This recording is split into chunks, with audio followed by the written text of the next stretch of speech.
TV9 ಡಿಜಿಟಲ್ಗೆ ಸ್ವಾಗತ. ನಾನು ಬಸವರಾಜ್ ದೊಡ್ಮನಿ, ದಾವಣಗೆರೆ ಪ್ರತಿನಿಧಿ. ಎಂದು ಒಂದು ರೀತಿಯಲ್ಲಿ ದಾವಣಗೆರೆ ಜಿಲ್ಲೆಯ ಒಂದು ಸರ್ಕಾರಿ ನೌಕರರಿಗೆ ಒಂದು ರೀತಿಯ ಭಯ ಹುಟ್ಟಿಸುವಂಥ ವಾತಾವರಣವಿತ್ತು. ಕಾರಣ ಅಂದರೆ ಅದರಲ್ಲೂ ಕೂಡ ಭ್ರಷ್ಟ ಅಧಿಕಾರಿಗಳಿಗೆ ಒಂದು ಚಳಿ ಬಿಡಿಸುವಂಥ ಒಂದು ಕಾರ್ಯಕ್ರಮವನ್ನು ನಡೀತು ಅಂದರೆ ತಪ್ಪಾಗಲಾರದು. ಏನು ಲೋಕಾಯುಕ್ತ ನ್ಯಾಯಮೂರ್ತಿಗಳಾದಂಥ BS ಪಾಟೀಲ್ ಅವರು ಇವತ್ತು ದಾವಣಗೆರೆ ಜಿಲ್ಲೆಗೆ ಭೇಟಿ ನೀಡಿದರು. ಈ ಹಿನ್ನೆಲೆಯಲ್ಲಿ ಅವರು ಮೊದಲೇ ಒಂದು ಪ್ಲ್ಯಾನನ್ನು ಮಾಡಿಕೊಂಡು ಸುಮಾರು 45 ಜನ ತಮ್ಮ ಅಧಿಕಾರಿಗಳೊಂದಿಗೆ ಇಡೀ ದಾವಣಗೆರೆ ಜಿಲ್ಲೆಯ ಬಹುತೇಕ ಕಚೇರಿಗಳ ಮೇಲೆ ದಾಳಿಯನ್ನು ಮಾಡಿ ಅದಕ್ಕೆ ಪೂರಕವಾದ ಮಾಹಿತಿಯನ್ನು ಮತ್ತು ಇವರು ಮಾಡ್ತಕ್ಕಂಥ ಏನು ಬ್ರಹ್ಮಾಂಡ ಭ್ರಷ್ಟಾಚಾರದ ಬಗ್ಗೆ ಸಮಗ್ರ ಮಾಹಿತಿಯನ್ನು ಸಂಗ್ರಹ ಮಾಡಿದ್ರು. ಹೀಗೆ ಸಂಗ್ರಹವಾದ ಮಾಹಿತಿಯನ್ನು ತೆಗೆದುಕೊಂಡು ಇವತ್ತು ದಾವಣಗೆರೆ ಜಿಲ್ಲಾ ಪಂಚಾಯತ್ ಕಚೇರಿಯಲ್ಲಿ ಒಂದು ಸಭೆಯನ್ನು ನಡೆಸಿದರು. ಆ ಸಭೆಯ ಎಲ್ಲ ಅಧಿಕಾರಿ ಎಲ್ಲ ಜಿಲ್ಲಾಧಿಕಾರಿ ಹಿಡಿದ ಪ್ರತಿಯೊಬ್ಬ ಅಧಿಕಾರಿಗಳು ಆ ಸಭೆಯಲ್ಲಿ ಪಾಲ್ಗೊಂಡಿದ್ದರು. ಮುಖ್ಯವಾಗಿ ದಾವಣಗೆರೆ ಜಿಲ್ಲೆಯಲ್ಲಿ ನಡೀತಕ್ಕಂಥ ಭ್ರಷ್ಟಾಚಾರದ ಬಳಿ ಎಳೆಯಾಗಿ ಹೇಳಿರ್ತಕ್ಕಂಥದ್ದು ಏನು ಈ ಬಹುಗ್ರಾಮ ಯೋಜನೆ ಅಂತ ಹೇಳ್ತೀವಿ. ವಿಶೇಷವಾಗಿ ಇತ್ತೀಚಿನ ದಿನಗಳಲ್ಲಿ ಬಯಲು ಶೌಚ ಮುಕ್ತ ಎಂಬತಕ್ಕಂಥ ಒಂದು ಯೋಜನೆಯನ್ನು ತಂದು ಶೌಚಾಲಯಗಳನ್ನು ನಿರ್ಮಿಸುವಂಥ ಕೆಲಸ ನಡೆದಿದೆ. ಅದರಲ್ಲಿಯೂ ಕೂಡ ಕೋಟ್ಯಾಂತರ ರೂಪಾಯಿ ವ್ಯವಹಾರ ಆಗಿರ್ತಕ್ಕಂಥ ಕಾರಣ ಅಂತಂದರೆ ಕೆಲವು ಶೌಚಾಲಯ ನಿರ್ಮಿಸಿ ಅದಾದ ನಂತರ ಅದು ಬಯಲು ಶೌಚ ಮುಕ್ತ ಗ್ರಾಮ ಎಂಬತಕ್ಕಂಥ ಬೋರ್ಡ್ಗಳನ್ನು ಹಾಕಿರ್ತಕ್ಕಂಥದ್ದು ಬೆಳಕಿಗೆ ಬಂದಿರತಕ್ಕಂಥದ್ದು. ಇನ್ನುಳಿದ ಶೌಚಾಲಯಗಳು ಎಲ್ಲಿ ಎಂಬತಕ್ಕಂಥ ಮಾಹಿತಿಯನ್ನು ಲೋಕಾಯುಕ್ತರು ಕೇಳಿರ್ತಕ್ಕಂಥದ್ದು.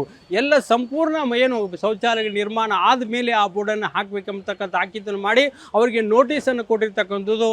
ಅದಾದ ನಂತರ ಏನು ಇಡೀ ಏಷ್ಯಾದಲ್ಲಿ ಅತಿ ದೊಡ್ಡ ಕೆರೆ ಅಂತ ಏನು ಹೇಳ್ತೀವಿ ನಾವು, ಸೂಳೆಕೆರೆ ಅಥವಾ ಶಾಂತಿ ಸಾಗರ ಅಂತೇನು ಹೇಳ್ತೀವಿ, ಚನ್ನಗಿರಿ ತಾಲೂಕಿನಲ್ಲಿ ಬರ್ತಕ್ಕಂಥ ಈ ಕೆರೆಯ ಬಗ್ಗೆ ಭಾಳ ಕಾಳಜಿಯನ್ನು ಲೋಕಾಯುಕ್ತ ನ್ಯಾಯಮೂರ್ತಿಗಳು ವ್ಯಕ್ತಪಡಿಸಿದ್ರು. ಅಂದರೆ ಅಧಿಕಾರಿಗಳು ಸ್ಥಳಕ್ಕೆ ಭೇಟಿಯನ್ನು ನೀಡಿ ಅಲ್ಲಿ ಪರಿಶೀಲನೆ ನಡೆಸಿ ಏನು ಸುತ್ತಲಿನ ಗ್ರಾಮದಲ್ಲಿ ಇರ್ತಕ್ಕಂಥ ಏನು 65 ಕಿಲೋಮೀಟರ್ ಏನು ಸುತ್ತಳತೆ ಇದೆ, ಅದು ಏಷ್ಯಾದಲ್ಲಿ ಅತಿ ದೊಡ್ಡ ಕೆರೆಗಳಲ್ಲಿ 2ನೇ ಕೆರೆಯಾಗಿದೆ. ಆ ಕೆರೆಗೆ ಅಲ್ಲಿ ಇರ್ತಕ್ಕಂಥ ಅಕ್ಕಪಕ್ಕದಲ್ಲಿ ಇರ್ತಕ್ಕಂಥ ಏನು ಕೆರೆ ಬಿಳಿಚಿ ಇರ್ಬೋದು, ಅದರ ಅಕ್ಕಪಕ್ಕದ ಗ್ರಾಮಗಳಲ್ಲಿ ಇರ್ತಕ್ಕಂಥ ಬಳಸಿದಂಥ ಚರಂಡಿ ನೀರು ನೇರವಾಗಿ ಕೆರೆಗೆ ಹೋಗ್ತಾ ಇರ್ತಕ್ಕಂಥ 160ಕ್ಕೂ ಹೆಚ್ಚು ಗ್ರಾಮಗಳಿಗೆ ಅಲ್ಲಿ ಕುಡಿಯುವ ನೀರು ಪೂರೈಕೆ ಆಗ್ತಾ ಇರೋದು. ಏನು ಚಿತ್ರದುರ್ಗ ನಗರಕ್ಕೂ ಕೂಡ ಅದೇ ಸೂಳೆಕೆರೆ ನೀರೇ ಹೋಗ್ತಾ ಇರ್ತಕ್ಕಂಥದ್ದು. ಸೂಳೆಕೆರೆಗೆ ಏನು ಭದ್ರಾ ನಾಲೆಯಿಂದ ನೀರನ್ನು ತುಂಬಿಸ್ತಿರ್ತಕ್ಕಂಥದ್ದು. ಇಂಥ ಒಂದು ನೀರು ಏನು ಬಹುತೇಕ ಗ್ರಾಮಗಳಿಗೆ ಕುಡಿಯುವ ನೀರು ಏನು ಹೋಗ್ತದೆ ಆ ನೀರು ಮಲಿನ ಆಗ್ತಾ ಇರ್ತಕ್ಕಂಥದ್ದು. ಈಗಿನ ಸರ್ಕಾರಗಳಿಗೆ ಕೆರೆ ನಿರ್ಮಿಸುವಂಥ ಒಂದು ಏನು ಸಾಧ್ಯವೇ ಇಲ್ಲ ಅಂತ ಕೆರೆಗಳು ನಿರ್ಮಿಸುವಂಥ ಏನು ಪ್ರಯತ್ನ ಕೂಡ ಮಾಡಲಿಕ್ಕೆ ಸಾಧ್ಯ ಇಲ್ಲ ಅಂತ ಒಂದು ದೊಡ್ಡ ಕೆರೆಯನ್ನು ಉಳಿಸಿಕೊಳ್ಳುವಂಥ ಒಂದು ಪ್ರಯತ್ನವನ್ನು ನೀವು ಮಾಡಿ ಎಂಬತಕ್ಕಂಥ ಅಧಿಕಾರಿಗೆ ಹೇಳಿ ಆ ಸಂಬಂಧಿಸಿದ ಅಧಿಕಾರಿಗಳಿಗೆ ಒಂದು ವಾರದಲ್ಲಿ ವರದಿಯನ್ನು ಕೊಡಬೇಕು. ಮತ್ತು ಆ ನೀರನ್ನು ಏನು ಒಂದು ಪ್ಲ್ಯಾಂಟ್ ಮಾಡ್ತೀರಿ, STP ಪ್ಲ್ಯಾಂಟ್ ಮಾಡಿ ಆ ನೀರನ್ನು ತ್ಯಾಜ್ಯ ನೀರನ್ನು ಅಲ್ಲಿ ಕೆರೆಗೆ ಸೇರದಂಥ ಒಂದು ವ್ಯವಸ್ಥೆಯನ್ನು ರೂಪಿಸಬೇಕು ಎಂಬತಕ್ಕಂಥ ಒಂದು ಸಂದೇಶವನ್ನು ನೀಡಿದ್ರು. ಅದಲ್ಲದೆ ಈ ಭೂ ದಾಖಲೆಗಳ ಅಧಿಕಾರಿಗಳಾಗಲಿ, ಸರ್ವೆ ಇಲಾಖೆ ಅಧಿಕಾರಿಗಳಾಗಲಿ ಏನು ಮಾಡ್ತಕ್ಕಂಥ ಏನು ವಿಶೇಷವಾಗಿ ಚನ್ನಗಿರಿಯ ಒಂದು ಪ್ರಸ್ತಾಪವನ್ನು ಮಾಡಿರ್ತಕ್ಕಂಥದ್ದು. ಈ ಚನ್ನಗಿರಿಯಲ್ಲಿ ಭೂ ದಾಖಲೆಗಳನ್ನು ಏನು ಅಧಿಕಾರಿಗಳಲ್ಲಿ ಸರ್ವೆ ಅಧಿಕಾರಿಗಳಲ್ಲಿದ್ದಾರೆ ಅಲ್ಲಿ ಹೋಗುವಾಗ ಏನು ಅಲ್ಲಿ ಯಾವುದೇ ಒಂದು ಸರ್ಕಾರದ ಸೇವೆಯನ್ನು ಮಾಡಬೇಕಾದ್ರೆ ಕೆಲವೊಂದು ಶುಲ್ಕವನ್ನು ಭರಿಸಬೇಕಾಗ್ತದೆ. ಆ ಚಲನನ್ನು ತುಂಬಲಿಕ್ಕೆ ಪಕ್ಕದ ಜೆರಾಕ್ಸ್ ಅಂಗಡಿಗೆ ಕಳಿಸ್ತಾ ಇರ್ತಕ್ಕಂಥದ್ದು. ಅಂದರೆ ಜೆರಾಕ್ಸ್ ಅಂಗಡಿಗಳಲ್ಲಿ ದುಡ್ಡನ್ನು ಪಡಿತಕ್ಕಂಥ ಸಾಧ್ಯತೆಗೆ ಜಾಸ್ತಿ ಇರ್ತಕ್ಕಂಥದ್ದು ಲೋಕಾಯುಕ್ತ ತನಿಖೆಯಲ್ಲಿ ಸ್ಪಷ್ಟ ಆಗ್ತಕ್ಕಂಥದ್ದು. ಕಚೇರಿಯಲ್ಲಿ ಚಲನನ್ನು ತೆಗೆದುಕೊಂಡು ನೇರವಾಗಿ ಬ್ಯಾಂಕಿಗೆ ಹೋಗಿ ದುಡ್ಡನ್ನು ಕಟ್ಟತಕ್ಕಂಥ ವ್ಯವಸ್ಥೆ ಇರ್ತಕ್ಕಂಥದ್ದು. ಆದರೆ ಇವರು ಜೆರಾಕ್ಸ್ ಅಂಗಡಿಗೆ ಕಳಿಸಿ ಅಲ್ಲಿ ರೈತರಿಂದ ಮತ್ತು ಅಲ್ಲಿ ಬರ್ತಕ್ಕಂಥ ಜನರಿಂದ ಹಣ ಸುಲಿಗೆ ಮಾಡ್ತಾ ಇರ್ತಕ್ಕಂಥದ್ದು ಸ್ಪಷ್ಟ ಆಗಿ ಇವತ್ತು ಏನು ಸಂಬಂಧಿಸಿದ ಅಧಿಕಾರಿಗಳನ್ನ ತೀವ್ರ ತರಾಟೆಗೆ ತೆಗೆದುಕೊಂಡರು.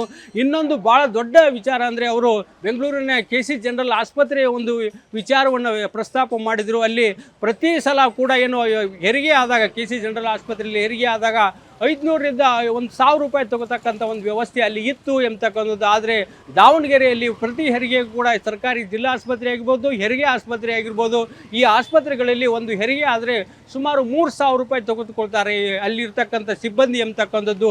ಈ ಎಲ್ಲ ವಿಚಾರಗಳನ್ನ ಪ್ರಸ್ತಾವವಾಗ ಪಕ್ಕದಲ್ಲಿದ್ದಂಥ ಜಿಲ್ಲಾಧಿಕಾರಿಗಳು ಗಂಗಾಧರ ಸ್ವಾಮಿ ಅವರು ಕೂಡ ಇದನ್ನು ಸ್ಪಷ್ಟಪಡಿಸಿದರು. ಈ ನೆಲೆಯಲ್ಲಿ ದುಡ್ಡನ್ನು ಏನು ಅದೇ ಹುಟ್ಟಿದ ಮಗು ಹೆರಿಗೆ ಆದ ತಕ್ಷಣ ಹುಟ್ಟಿದ ಮಗುವನ್ನು ಆ ಸಂಬಂಧಿಕರಿಗೆ ತೋರಿಸಲು ಮತ್ತು ಆ ತಾಯಿಗೆ ತೋರಿಸಲು ಹಣವನ್ನು ಪಡಿತಾ ಇದ್ದರು ಎಂಬತಕ್ಕಂಥ ಸ್ಪಷ್ಟ ಮಾಹಿತಿಯನ್ನು ಇದಕ್ಕೆ ಸಂಬಂಧಿಸಿದಂತೆ ಇಬ್ಬರನ್ನು ನಾವು ಅಮಾನತು ಮಾಡಿದ್ವಿ ಎಂಬತಕ್ಕಂಥ ಮಾಹಿತಿ ಕೂಡ ಹೇಳಿರ್ತಕ್ಕಂಥದ್ದು.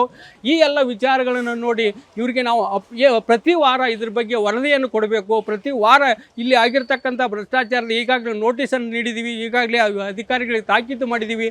ಆ ಪ್ರಕರಣಗಳ ಬಗ್ಗೆ ಮತ್ತು ಅಲ್ಲಿರ್ತಕ್ಕಂಥ ಏನು ಆಗಿರೋದಂಥ ಅವ್ಯವಹಾರಗಳ ಬಗ್ಗೆ ಲಕ್ಷಾಂತರ ರೂಪಾಯಿ ಏನು ಅವ್ಯವಹಾರ ಆಗಿದೆ, ಆ ಕೋಟ್ಯಾಂತರ ರೂಪಾಯಿ ಅವ್ಯವಹಾರ ಆಗಿದೆ, ಆ ಎಲ್ಲ ಏನು ವಿಚಾರ ಇದೆ, ಇಲಾಖೆ ತನಿಖೆ ಇದೆ, ಆ ತನಿಖೆಯ ವರದಿಯನ್ನು ಲೋಕಾಯುಕ್ತ ಕಚೇರಿಗೆ ಕಳಿಸ್ಬೇಕೆಂಬತಕ್ಕಂಥ ತಾಕೀತನ್ನು ಮಾಡಿರ್ತಕ್ಕಂಥದ್ದು. ಏಕಕಾಲಕ್ಕೆ 45 ಜನ ಅಧಿಕಾರಿಗಳಿಂದ ದಾಳಿಯನ್ನು ಮಾಡಿರ್ತಕ್ಕಂಥದ್ದು ಸಂಪೂರ್ಣವಾಗಿ ದಾವಣಗೆರೆ ಜಿಲ್ಲೆಯ ಒಂದು ಸರ್ಕಾರಿ ಅಧಿಕಾರಿಗಳಿಗೆ ಒಂದು ರೀತಿಯಾದ ಬಿಸಿಯನ್ನು ಮುಡಿಸಿರ್ತಕ್ಕಂಥದ್ದು. ಇದೇ ರೀತಿ ಇನ್ನಷ್ಟು ದಿನಗಳ ಬಳಿಕ ಬಂದು ಭೇಟಿ ನೀಡ್ತೀನಿ ಮತ್ತು ಅದರ ಜೊತೆಗೆ ಕೆಲವು ಗೋಕಾಕದ ಬಗ್ಗೆ, ಬೆಳಗಾವಿ ಜಿಲ್ಲೆಯ ಗೋಕಾಕದ ಪ್ರಕರಣಗಳು ಕೂಡ ಅವರ ಪ್ರಸ್ತಾಪ ಮಾಡಿರ್ತಕ್ಕಂಥದ್ದು. ಅಲ್ಲಿ ಔಷಧಿಯ ಉಗ್ರಾಣಗಳಲ್ಲಿ ಸುಮಾರು 99 ಲಕ್ಷ ರೂಪಾಯಿ ಮೌಲ್ಯದ ಔಷಧಿಗಳು ಕೂಡ ಅವಧಿ ಮುಗಿದ ಔಷಧಿಗಳನ್ನ ಇಟ್ಟುಕೊಂಡಿದ್ರು. ಇಂಥ ಪ್ರಕರಣಗಳು ಬಹುತೇಕ ಕಡೆ ನಡೀತಾ ಇದ್ರ ಬಗ್ಗೆ ಕೂಡ ಜಿಲ್ಲಾಧಿಕಾರಿಗಳು ಸೂಕ್ತವಾದ ಕ್ರಮವನ್ನು ಕೈಗೊಂಡು ಅಂಥ ಗೋದಾಮುಗಳಿಗೆ ಭೇಟಿ ನೀಡಿ ಔಷಧಿಗಳನ್ನು ಬಡವರ ಪಾಲಾಗಬೇಕಾಗಿತ್ತಂಥ ಔಷಧಿಗಳನ್ನು ಗೋದಾಮುಗಳಲ್ಲಿ ಇಟ್ಟು ಇವರು ಹಾಳು ಮಾಡ್ತಿದ್ದಾರೆ ಮತ್ತು ಇವ್ರ ವಿರುದ್ಧ ಕೂಡ ಕ್ರಮವನ್ನು ಕೈಗೊಳ್ಳಬೇಕು ಅಂತಕ್ಕಂಥ ಮಾಹಿತಿಯನ್ನು ನೀಡಿರ್ತಕ್ಕಂಥದ್ದು. ಇನ್ನೊಂದು ಕಡೆ ಇತ್ತೀಚೆಗೆ ದಾವಣಗೆರೆ ಪುಷ್ಪ ಮಾಲಿಂಗಪ್ಪ ಶಾಲೆಯಲ್ಲಿ ಒಂದು ಬಾಲಕ ನಾಪತ್ತೆ ಆಗಿದ್ದ. ಇದಕ್ಕೆ ಆ ನಾಪತ್ತೆ ಆಗಲಿಕ್ಕೆ ಕಾರಣ ಅಂತಂದರೆ ಅಲ್ಲಿರ್ತಕ್ಕಂಥ ವಾರ್ಡನ್ ಇದ್ದಾನೆ, ಆ ಬಾಲಕನಿಗೆ ಹಿಂಸೆಯನ್ನು ನೀಡಿದ್ದ ಎಂಬತಕ್ಕಂಥ ಬಾಲಕ ಹೇಳಿರ್ತಕ್ಕಂಥದ್ದು. ಈ ಎಲ್ಲ ವಿಚಾರಗಳ ಬಗ್ಗೆ ಜಿಲ್ಲಾಧಿಕಾರಿಗಳು ಕೂಡ ಖಾಸಗಿ ಹಾಸ್ಟೆಲ್ಗಳಿಗೂ ಕೂಡ ಭೇಟಿ ನೀಡಿ ಆ ಖಾಸಗಿ ಹಾಸ್ಟೆಲಲ್ಲಿ ಮಕ್ಕಳ ಸ್ಥಿತಿಗತಿ ಹೇಗಿದೆ ಎಂಬತಕ್ಕಂಥದ್ದನ್ನು ಸ್ಪಷ್ಟವಾಗಿ ವರದಿಯನ್ನು ಮಾಡಬೇಕು ಎಂಬತಕ್ಕಂಥದ್ದು ಜಿಲ್ಲಾಧಿಕಾರಿಗಳಿಗೆ ಸೂಚಿಸಿರ್ತಕ್ಕಂಥದ್ದು. ಹೀಗಾಗಿ ಇಡೀ ದಿನ ಇವತ್ತು ಲೋಕಾಯುಕ್ತ ನ್ಯಾಯಮೂರ್ತಿಗಳಂತ BS ಪಾಟೀಲ್ ಅವರು ನೀಡಿದಂಥ ವರದಿಯಿಂದಾಗಿ ಇಡೀ ದಾವಣಗೆರೆ ಜಿಲ್ಲೆಯಲ್ಲಿ ಒಂಥರ ಸಂಚಲನ ಮೂಡಿಸಿದೆ ಅಂತ ಹೇಳಬೇಕು. ಅಂಥ ಅಧಿಕಾರಿಗಳು ಇವತ್ತು ಅವರು ಮುಂದಿನ ದಿನಗಳಲ್ಲಿ ಲೋಕಾಯುಕ್ತ ತನಿಖೆಯನ್ನು ಎದುರಿಸಬೇಕಾಗ್ತದೆ, ಲೋಕಾಯುಕ್ತಗೆ ಉತ್ತರ ಕೊಡಬೇಕಾಗ್ತದೆ.